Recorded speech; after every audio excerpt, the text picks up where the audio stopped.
नमस्कार दोस्तों, आप सभी का स्वागत है आपके अपने चैनल द क्रिप्टो बीच पर। उम्मीद करता हूँ आप सभी अच्छे होंगे।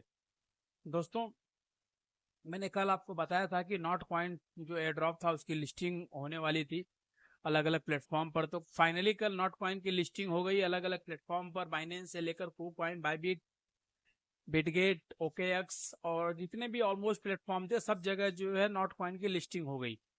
और नॉट कॉइन की लिस्टिंग के बाद कल देखने के लिए मिला ऑलमोस्ट 3000% का ग्रोथ देखने के लिए मिला, और टोटल मार्केट कैप जो था लगभग $3.5 बिलियन के आसपास लिस्टिंग के टाइम पे पहुंचा था। बाद में वो बिलो 1 बिलियन के आसपास आके करेंटली स्टेबल है। और ये अच्छा खासा लोगों ने प्रॉफिट जनरेट किया नॉट कॉइन से। जिन लोगों ने नॉट कॉइन को माइनिंग किया था अच्छे तरीके से, उन्होंने कम से कम $1000, 500 से $1000 तक का प्रॉफिट जनरेट किया यहाँ से।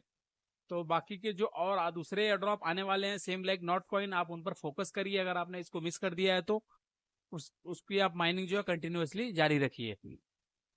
चलिए वीडियो को शुरू करते हैं। सबसे पहले देखते हैं कि मार्केट सिनेरियो क्या है प्रीवियस 24 आवर्स का। तो दोस्तों, मार्केट सिनेरियो ऑलमोस्ट सेम है। बिटकॉइन से सेम पोजीशन पे पड़ा हुआ है। कल की 300 से $400 का डिफरेंस है बिटकॉइन के प्राइस में। और इथेरियम में लगभग $25 to $50 का डिफरेंस आ रहा है। इथेरियम भी लगभग $2951 पे करेंटली ट्रेड हो रहा है। हाँ, बीएनबी के अंदर जरूर थोड़ा सा प्राइस ड्रॉप हुआ है, जो 569 पे करेंटली ट्रेड कर रहा है। सोलाना 160 पे करेंटली ट्रेड हो रहा है। उसके अलावा XRP कल के प्राइस पे ये नॉट टन कॉइन में थोड़ा सा डिफरेंस आया, लगभग 5% का प्राइस ग्रो ड्रॉप हुआ है। ये क्यों हुआ है, मैंने आपको कल भी हिंट दिया था इसका, कि नॉट कॉइन की माइनिंग के लिए काफी सारे लोगों ने ना टन कॉइन को स्टेक किया था, जो स्टेकिंग प्रोग्राम चल रहा था OKX पे और टेलीग्राम के ऑफिशियल वॉलेट में।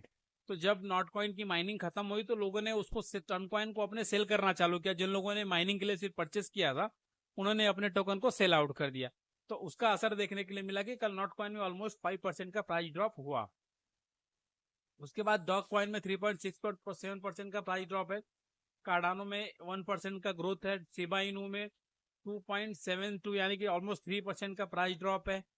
अवेक्स 1%, ट्रॉन 1%, पोल्का डॉट और चैन लिंक में आपको अच्छा खासा ग्रोथ देखने के लिए मिल रहा होगा। 13% का ग्रोथ है चैन लिंक में प्रीवियस 24 आवर्स में। और एक ये अच्छी खासी ग्रोथ है। तो टॉप 15 के जो टोकन है उसमें कुछ मिली जुली सिचुएशन है, बहुत ज्यादा ग्रोथ और बहुत ज्यादा प्राइस ड्रॉप भी नहीं है किसी टोकन में। ऑलमोस्ट सिमिलर सिनेरियो है कल के जैसा ही, और उसमें बहुत ज्यादा चेंजेस भी नहीं है किसी टोकन में सिवाय टन कॉइन और चैन लिंक को छोड़ के, जिसमें सब ग्रोथ और प्राइस ड्रॉप है। उसके अलावा ऑलमोस्ट जो दूसरे सारे टोकन हैं वो सेम सिनेरियो में पड़े हुए हैं। उसके बाद देखते हैं कि मार्केट में प्रीवियस 24 आवर्स में गेनर्स और लूजर्स में क्या अपडेट है। तो सबसे पहले दोस्तों, हमेशा की तरह मेरा मतलब है कि पिछले 3 4 6 दिनों की तरह पेपे नंबर 1 पे है ट्रेंडिंग में बिगेस्ट गेनर्स टोकन में। 10% की ग्रोथ प्रीवियस 24 आवर्स में। फ्लो की 10% की है। एरबी 5, worm hole 3, Bonk 2, internet computer, thought chain, मेकाडाओ, स्टागनेट और बिटेन सटाओ, ये जो है टॉप 10 गेनर्स हैं पिछले 24 आवर्स के। और इन टोकन्स ने लोगों को अच्छा खासा प्रॉफिट दिया है। और बिगेस्ट लूजर्स में Worldcoin, Ethena, Render, Tia, dogwifhat, IMX, Near Protocol. अच्छा, नियर प्रोटोकॉल का मैं आपको बता दूं, कल नियर प्रोटोकॉल ऑलमोस्ट $8 के ऊपर चला गया था, लेकिन अभी बिलो 7 करेंटली ट्रेड कर रहा है। आप लोग यहाँ पे देख पा रहे होंगे कि ऑलमोस्ट 5% का प्राइस ड्रॉप है नियर के प्राइस में। स्टैक्स, HNT और मीना ये टॉप 10 लूजर्स हैं। और ट्रेंडिंग में गेम स्टॉप, पेपे, बिफाई labs, Panda Swap, Bitcoin, Ton coin, Solana, Render, Floki और बाउंस बिट, ये जो है टॉप 10 ट्रेंडिंग टोकन है मार्केट के। और कुछ नए जो टोकन लिस्ट हुए हैं ऑलमोस्ट कल के ही टोकन है। Bad alien division, real fast, ये मैंने कल आपको बताया था। ये जो टोकन है कल के डेट में लिस्ट हुए थे अलग अलग डिसेंट्रलाइज और सेंट्रलाइज एक्सचेंजेस पर, और वहां पे इनकी ट्रेडिंग जो है स्टार्ट हुई थी। अब चलते हैं दोस्तों अपने नेक्स्ट सेगमेंट में, देखते हैं कि कुछ मार्केट से न्यूज क्या है क्रिप्टो से। उसमें सबसे पहले क्रिप्टो की न्यूज है हैकिंग से related. Insider attack drained $2 million from Solana's Pump.fun meme coin platform. दोस्तों, सोलाना का एक मीम प्लेटफॉर्म टोकन है, Pump.fun मीम प्लेटफॉर्म है। वहां पे कल $2 million की हैकिंग हो गई, और उनकी टीम का कहना है कि ये जो हैक करने वाला हैकर है ये कोई इंसाइडर है या इनका एक्स एम्प्लॉय है, ऐसा इनका अपना मानना है। देखिए यहाँ पे दिया हुआ है कि 12,300 Solana worth nearly 2 million at current market price. The attacker manipulated the platform using flash loans from a margin.py to obtain, sold and buy the pump.fund tokens without using their own funds. This recent exploitation has sent shockwaves through the crypto community. देखिए यहाँ पे उसका address वगैरह सारी information भी इन्होंने publish कर दी है कि जिस वॉलेट एड्रेस से ये यहाँ पे हुआ है प्रॉब्लम। तो दोस्तों क्रिप्टो में आप हैं तो हमेशा सावधानी रखें ट्रेडिंग के लिए। जब ये बड़े बड़े प्लेटफॉर्म जो हैं जो हाई सिक्योरिटी रहते हैं, इनके साथ जब ये प्रॉब्लम हो जा रही है तो हमारे और आपके साथ में भी होना स्वाभाविक है, पॉसिबल हो सकता है। इसके लिए हमेशा अपने वॉलेट्स को अपने सिक्योरिटी के साथ में रखें। उसके बाद दूसरी न्यूज है, Bybit not coin listing debacle, China funds profit 1100% after crypto bye.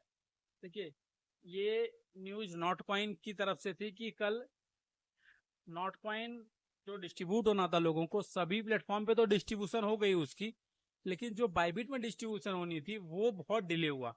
Bulk of transaction थी बायबिट में, लोगों ने कल ऑलमोस्ट लिस्टिंग के 10-15 मिनट पहले तक लोगों को रिसीव नहीं हुआ था, और कुछ लोगों को लिस्टिंग के बाद भी रिसीव नहीं हुआ। और अनाउंसमेंट भी हुई थी बायबिट की तरफ से ऑफिशियल की कुछ ट्रांजेक्शन बहुत ज्यादा बल्क में है, इसके लिए उसको प्रोसेस करने में टाइम लग रहा है, और इसके लिए उन्होंने कहा था कि हम इसको जल्दी से जल्दी प्रोसेस कर लेंगे और लिस्टिंग के पहले कर लेंगे, लेकिन उसके बाद भी कंप्लीट नहीं हो पाया। तो बहुत सारे लोगों के लिए कल बायबिट ने अनाउंसमेंट किया था कि जिन लोगों को लिस्टिंग के पहले रिसीव नहीं हो पाया उनको वो कंपेंसेट करेंगे। अब कंपेंसेट कैसे करेंगे इसके बारे में उन्होंने अभी तक कोई ऑफिशियल इन्फॉर्मेशन दी नहीं है, लेकिन ये ऑफिशियल ट्वीट जरूर था कि उसको ये लोग कंपेंसेट करेंगे अपनी तरफ से, जिन लोगों को लिस्टिंग के पहले उनका नॉट कॉइन नहीं मिल पाया था। तो दोस्तों ये रही इन्फॉर्मेशन नॉट कॉइन की, और आप देख भी सकते हैं कि नॉट कॉइन का कल लिस्टिंग के समय प्राइस कितना ऊपर गया था। बिटगेट पर, बायबिट पर ज्यादा तो बिटगेट पर इसका इम्पैक्ट देखने के लिए मिला था। उसके अलावा इंडिया से एक बड़ी इन्फॉर्मेशन है दोस्तों, इंडिया से भी open to crypto oversight, RBI seeks stable coin ban. देखिए इंडिया का जो सेबी डिपार्टमेंट है, जो security exchange board of India है, उसका कहना है कि वो क्रिप्टो करेंसी का जो सेगमेंट है उसको लुकआउट करने के लिए तैयार है। उसकी एक्टिविटीज को, जैसे वो लोग स्टॉक मार्केट को हैंडल करते हैं, उसे उनका कहना है कि हम इसको भी देखने के लिए तैयार हैं। इन सारी चीजों को उन्होंने अपनी ऐसी इच्छा जाहिर की है और इसका प्रपोजल भी डाला है गवर्नमेंट ऑफ इंडिया के सामने और आरबीआई के सामने। लेकिन देखते हैं इसके बारे में क्या अपडेट है। वैसे एक ये अच्छा मूव है, अगर इंडिया में क्रिप्टो जो है सेबी के अंडर में आ जाती है और सेबी इन सारी चीजों को ऑपरेट करने लगती है प्रॉपर वे में सारी चीजों के साथ, तो ये एक अच्छी न्यूज हो सकती है आने वाले टाइम के लिए क्रिप्टो इंडस्ट्री के लिए। उसके अलावा आरबीआई ने प्लान किया है कि वो स्टेबल कॉइन को बैन कर सकती है अपने यहाँ पे। इसके लिए भी बहुत सारे मेजर्स लिए जा रहे हैं कि आने वाले टाइम में हो सकता है स्टेबल कॉइन को जो है बैन किया जाए, और उसके अगेंस्ट में कुछ न कुछ अपना जो है, जैसे कि सीबीडीसी है, ऐसी सारी चीजों को जो है एक्सपांड किया जाए, इसका इस्तेमाल किया जाए स्टेबल कॉइन की जगह पे, अगर गवर्नमेंट ऑफ इंडिया पूरी तरह से इसके अंदर इन्वॉल्व होना चाहती है तो। इसके अलावा वीडियो के लास्ट में दोस्तों चलते चलते Mangoman intelligent token price currently drop है, आप लोग देख पा रहे होंगे बहुत ज्यादा। वॉल्यूम में 31% का ग्रोथ है, वॉल्यूम बढ़ा है, लेकिन प्राइस कंटिन्यूसली बहुत ज्यादा ड्रॉप आप लोग यहाँ पे देख पा रहे होंगे। माइटी के प्राइस में कल के दिन में ऑलमोस्ट 5 to 7% का प्राइस ड्रॉप देखने के लिए मिला। और ये एक्चुअली क्या, माइटी के स्टेकिंग प्लेटफॉर्म जो है ये एक तरह से पॉजिटिव तो है ही, साथ साथ में ये कभी कभी नुकसान भी करता है, क्योंकि कभी कभी बल्क में जब एक साथ एक ही टाइम पे लोग जब वहां से स्टेकिंग प्लेटफॉर्म से विड्रॉ करते हैं और लोग उसको जब सेल कर देते हैं, तो ये थोड़ा सा उसके लिए नुकसानदायक भी होता है। इसीलिए इसका प्राइस जो है, इतनी सारी एक्टिविटीज कंटिन्यूअसली स्टेकिंग बढ़ती भी चली जा रही है, लेकिन प्राइस में वो इम्पैक्ट देखने के लिए नहीं मिल रहा है जो अदर टोकन्स में मार्केट के बुलरन शुरू होने के बाद जो है, वो इम्पैक्ट जो है एमएमआईटी में नहीं देखने के लिए मिल रहा है। तो जल्द ही उम्मीद करते हैं कि इसमें भी इम्प्रूवमेंट होगी और इसका प्राइस भी ऊपर की तरफ जाएगा। दोस्तों आज की वीडियो में फिलहाल इतना ही, कल फिर मिलेंगे कुछ और न्यूज और इन्फॉर्मेशन के साथ में। तब तक के लिए वीडियो को लाइक कीजिए, चैनल को सब्सक्राइब कीजिए और ज़्यादा से ज़्यादा शेयर कीजिए। धन्यवाद।